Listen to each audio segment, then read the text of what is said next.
හරි. අපි දැන් අලුත් ගිවිසුම ගැන කතා කරමු. අලුත් ගිවිසුම කියන්නේ පැරණි ගිවිසුමේ පොරොන්දු ඉටු වෙන කොටස.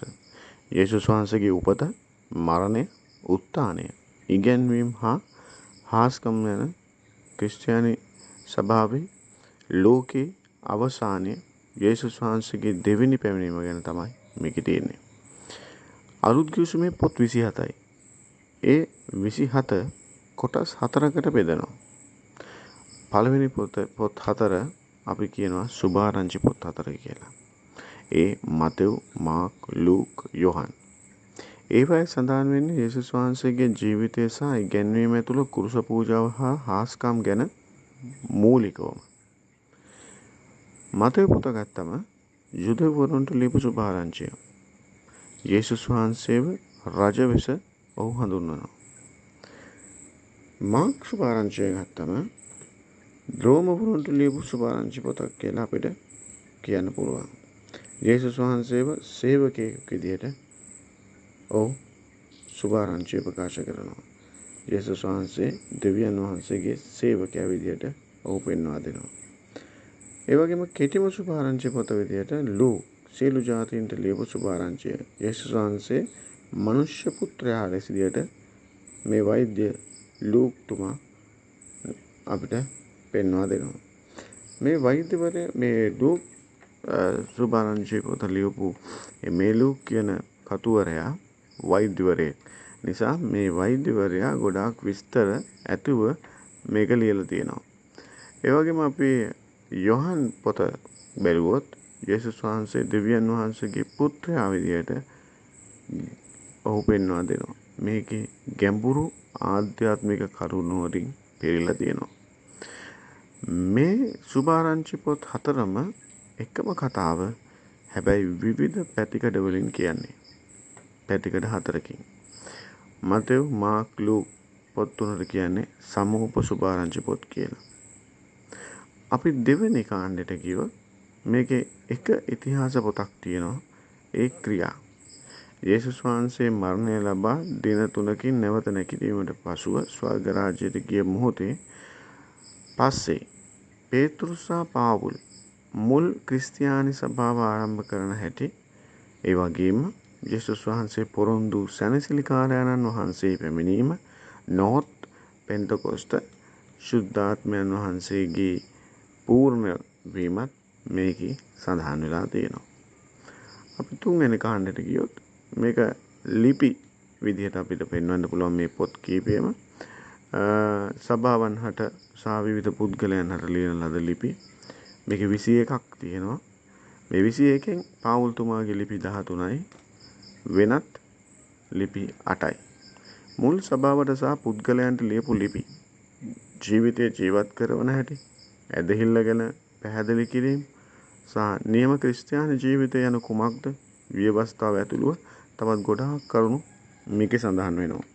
මේ ලිපිවල පාවුල්තුමාගේ ගමන ගැන, පාවුල්තුමාගේ වැටීම් ගැන, පාවුල්තුමාට ආපු තර්කයන්, පාවුල්තුමාට ආපු ප්‍රශ්න, එතකොට පාවුල්තුමා සුභාරංචි මෙහෙය ගෙනිච්ච හැටි, තවත් සුභාරංචි මෙහෙය කරන කෙනෙක්ට, දෙවියන් වහන්සේට ආත්ම දෙන්න කෙනෙක්ට ධෛර්යමත් වෙන පිණිස, ඒ වගේම විවිධ ભેද ඇති සභාවන් වලට ભેද निराකරණය කරගන්න ආකාරය ගැන පාවුල්තුමා ගොඩාක් තාර්කික කරුණු ඉදිරිපත් කරමින් ලිපි ලියන කෙනෙක්.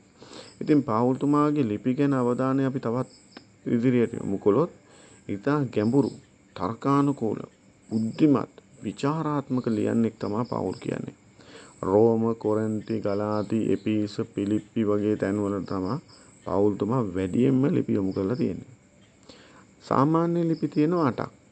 පේතෘස්, යාකෝබ්, යොහාන්, ජුදා ලියපු ලිපි, ඒ වගේම හේබ්‍රෙව් පොතත් මේකට තමයි අයිති වෙන්නේ. දිවැසි පොත් 1යි. ඒක අපි කවුරුත් දන්න එළිදරව්ව. යොහාන් පත්මොස් ස්තූපයේදී ලියපු දිවැසි දර්ශනය. ශුද්ධාත්මයන් වහන්සේ කරුණු කරගෙන ශුද්ධාත්මයන් වහන්සේගේ අනුභවයෙන් දෙවියන් වහන්සේ ඔහුට දෙවියන් වහන්සේගේ අවසාන සැලැස්ම පෙන්වා දෙන දර්ශනය. ඉතින් මේකේ අන්තිම කාලේ දෙවියන් වහන්සේගේ ජයග්‍රහණය ගැන සහ අවසාන විනිශ්චය අපි හැමෝම සතුටු වෙන අවසාන බලාපොරොත්තුව සදාකාල ජීවනය. මේක අලුත් ගිවිසුමේ හදවත. අලුත් ගිවිසුමේ ප්‍රධාන තේමාව වෙන්නේ හදවත කියලා මම සඳහන් කරේ. ඒ නිසායි ප්‍රධාන තේමාව වෙන්නේ කරුණාව. කරුණාව තුලින් මිදීම. කරුණාව ලැබීම, කරුණාව තුලින් මිදීම. යේසුස් වහන්සේ කුරුසයේ මරණයෙන් මනුෂ්‍ය වර්ගයාගේ පාපය වෙනුවෙන් මිදීම ගෙනාවා. දැන් කවුරු හරි ඇදහිල්ලෙන් මේක පිළිගත්තොත් පාපයෙන්, ශාපයෙන් නිදහස සහ සදාකාල ජීවනය ලැබෙනවා කියලා තමයි මේ අලුත් ගිවිසුමේ සඳහන් වෙන්නේ. මේක සාරාංශයෙන් කෙටියෙන්. තුන්වෙනි එත මම ඔබට ඉදිරිපත් කරන්න බැඳුනේදී පොඩි රසවත් කරුණක්. මේක මේ ඔබ සාමාන්‍ය මතකයේ තියාගත්තම ඇති. කෙටිම පොත 3 යහන්. ඒකේ තියෙන වචන 219ක් විතරයි. දිගම පොත ලූක් සුභාරංචිය වචන 24000කට වඩා තියෙනවා. හරියටම මැද පදයේ ක්‍රියා 17. ලියපු කාලය ක්‍රිස්තු වර්ෂ 45ත් 100ත් අතර කාලය. ඒ කියන්නේ යේසුස් වහන්සේගේ කාලය අවුරුදු 30ක් ඇතුළත්. මුල් භාෂාව ග්‍රීක. ඒ කාලයේ රෝම අධිරාජ්‍යයේ කමන් භාෂාව වුණේ ග්‍රීක. පැරණි ගිවිසුම සහ අලුත් ගිවිසුම අතර තියෙන සම්බන්ධතාවය මොන වගේද? පැරණි ගිවිසුම කියන්නේ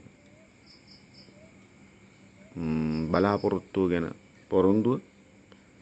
එහෙනම් අලුත් ගිවිසුම කියන්නේ මේ බලාපොරොත්තු පොරොන්දුවේ ඉෂ්ට වීම. පැරණි ගිවිසුමේ තියෙනවා මිදුම්කරු වෙනවා කියන, අලුත් ගිවිසුමේ තියෙනවා මෙන්න මිදුම්කාරයා ඇවිත්. මේ අලුත් ගිවිසුමේ මුල් අත්පිටපත් 5800කට වඩා අදටත් තියෙනවා. ඒ තරම් අත්පිටපත් තියෙන වෙන කිසිම පුරාණ පොතක් නැහැ. ඒ නිසා අද තියෙන බයිබලයේ 99.99ක් මුල් පිටපතට සමානයි කියලා විද්වතුන් කියනවා. ඉතින් ඔබේ මේ අදහන දේව ධර්මය එහි මෙන් අහුලගත්ත ගලපගෙන අදහන ධර්මයක් නෙමෙයි. මේ සැබෑව එකම දෙවියන් වහන්සේගේ එළිදවුව ලබා ලියන ලද ලියවිල්ලක්.